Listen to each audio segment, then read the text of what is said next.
Howdy fellas. Now a couple months ago an AI by the name of Dall-E 2 was released, and unless you live under a rock like me, you've probably heard of it. It's taking the internet by storm right now. Now Dall-E is an AI that takes text prompts that you type in and it basically turns it into original-ish art in the style that you choose. Now you can do digital art, oil painting, realism, or choose any artist that you like and it will try to create the image in their style. And no, it doesn't just take a picture and put a cool filter over it, it actually makes the image itself. Sort of. It goes through all the famous art that was ever created and looks at the different styles they were made in. It uses references from the internet and replicates it in a different way than how the original picture is. It adds it into the rest of the artwork, so basically mushing a bunch of existing artworks together to create something new. Which is pretty cool, and some of the things that it's created are honestly pretty sick. But sometimes you can get some wacky stuff that's kind of disappointing and it's not overly consistent. It takes 30 seconds or less for the AI to render the image, which is so much faster than actually drawing something. Now, as cool as all this seems, what does it mean for future artists? Is it going to take their jobs? Okay, so yes and no. See, I can see a small issue with it maybe in the future, but nothing too big. If it's made in less than 30 seconds, that obviously saves a huge amount of time and money, especially for concept artists. It would save so much time for companies if they could just get an idea and visuals in less than 30 seconds.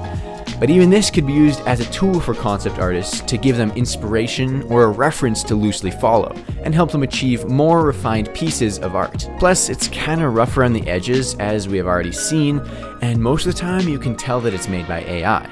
But that's only most of the time.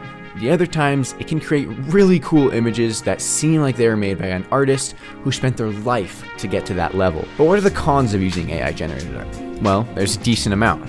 First, it's made by AI, and AI only does what it's told. It doesn't have any free will, which takes all the meaning out of art. Art, a lot of the time, is about the meaning and purpose of the piece. Like, you know how those really weird modern art pieces sell for like a couple $1 million, and everyone says, oh, I could have done that, and yeah, I agree. Most people probably could have painted that. Sometimes it even looks like a 3-year-old came up with the idea. But it's not always the purpose of art to resemble something that we already know and understand, because it has a deeper meaning. The piece shows emotion, and AI isn't sentient yet, or ever I hope, so it can't make art based on its own emotions because, well, it has none. Plus, there's literally no hard work put into the art. It was made in 30 seconds, and I would kind of see it as the cheap knockoff brand of art. It's kind of the same thing with cars. Ferraris are expensive, top-of-the-line cars, and they're made by hand, while other cars are made in factories by robots. Now, AI has a lot of trouble with certain things still, such as making proportional faces, hands, and a lot of the time eyes, so, it struggles with the same thing most artists struggle with. But it doesn't learn from its mistakes. So it doesn't improve the way we do, but it probably will get an update where it can do those things perfectly.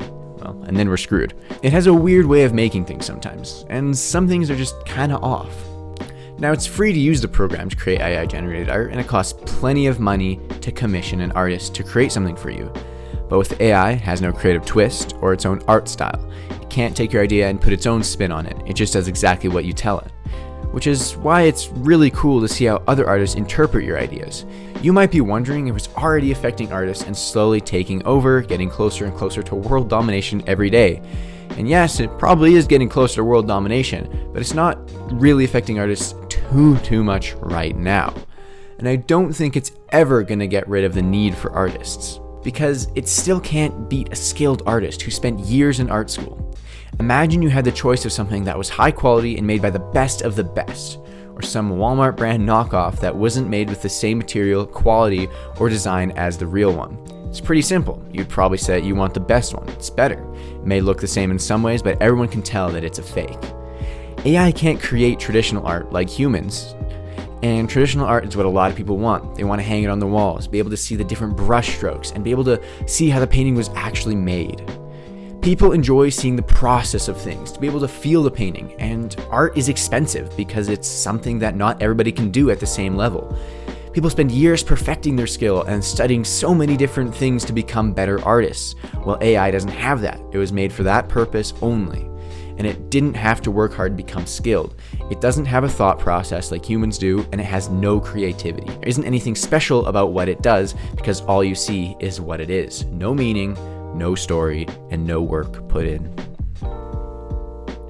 This was a bit of a different video than what I usually make, but please let me know if you liked it or what you think about this whole AI art situation down in the comments. And if you don't mind, subscribing is always appreciated. Have a good one.